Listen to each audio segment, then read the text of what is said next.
تعمل ايه لو سمعت خبر ان في دليل ظهر جديد على براءة جمال اللي هو قتل كريمة عروسة المنوفية من 4 شهور من جوازها؟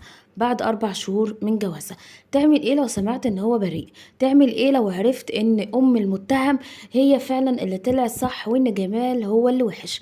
تفاصيل جديدة هنشوفها مع بعض، بس في الاول تصلي على النبي.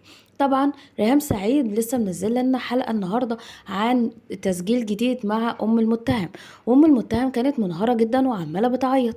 في ناس كتير حبت الحلقة وقالت لها برافو عليكي يا ريهام، انتي كده تعتبري مذيعة شاطرة مع انك عارفة ان هي كدابة، الا ان انتي ما زلتي هادية وبتعرفي تسجلي معاها وبتخليها تتورط اكتر في الجريمة.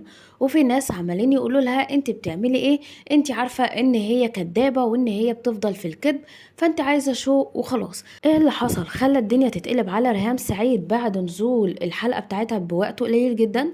الدليل اللي ظهر في الفيديو. الدليل ايه بقى؟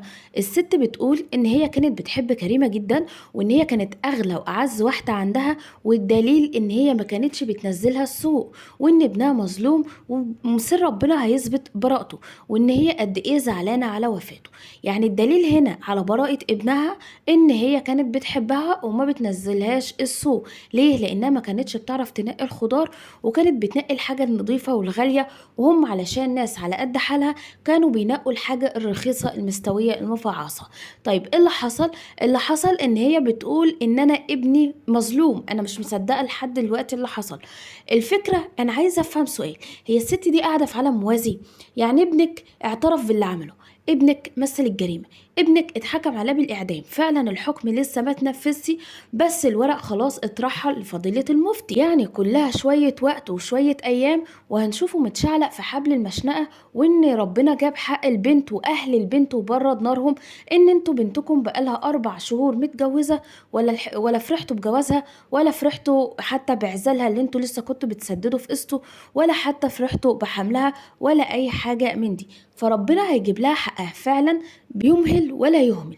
حضرتك ابنك اعترف ومثل الجريمة واخد الحكم، انتي بتحاربي في ايه؟ انتي بتكدبي ليه لحد التوقيت ده؟ انتي حتى اصلا لو انتي مش قادرة تقولي الحقيقة، فابسط ما فيها ان انتي ما تظهريش على الشاشة، ابسط ما فيها ان انتي خلاص حطي لسانك في بقك، حطي لسانك في بقك واسكتي. الا ان انتي كل مرة تطلعي وتكذبي بطريقة شكل، كل مرة وتقولي كلام عكس بعضه، كل مرة بتقولي كلام يختلف عن اللي بعضه، وإن ده اللي يدل على إن هي خايفة تتورط في الجريمة مع ابنها. واللي دل على الكلام ده إن هي بتقول لريهام في الحلقة بتاعتها الأخيرة إن هي كانت في السوق ورجعت لقتها واقعة على الأرض، ولقتها هدومها مبلولة من ورا، فقالت لها أنت بتعملي إيه؟ هو أنت بتكنسي السلم ليه وبتمسحيه ليه؟ لا لا، أنا ما يعجبنيش كده، أنت حامل تعبانة ولازم تقعدي وتستريحي. وخدتها وغيرت لها هدومها ونيمتها على السرير وراحت تجيب لها دكتور. يا سلام سلم، الموضوع سهل معاكي كده؟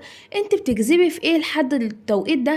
انت بتحاربي لايه؟ انت عايزه ايه غير ان انت خايفه ان فعلا تتقبض عليكي بان انت مشاركه في الجريمه؟ انا شايفه ان هي متشارك في الجريمه. اللي خلاها لحد دلوقتي بتغير في اقوالها، واللي يخليها لحد دلوقتي بترعب جيرانها وان هم مش عارفين يطلعوا يتكلموا، فهي لحد التوقيت ده تعتبر 1,000,000% هي شريكة في الجريمة بتاعت ابنها. والدليل على كده ان هم كانوا عايزين ياخدوها ويهربوا، الدليل على كده ان هي كانت بتساعد ابنها ازاي يتاوي الجريمة بتاعته، الدليل على كده ان ابنها قتلها وجابها لها على السلم تحت. يعني ابنها ضربها فوق وعدمها العافية حرفيا ونزلها لأمه تحت، قال لها خدي موتها، خدي موتها. فهي كانت بتساعده ان هو ازاي يطلع منها. الكلام ده بشهادة شهود اتنين ما ينفعش ان هم يتراجعوا وراهم.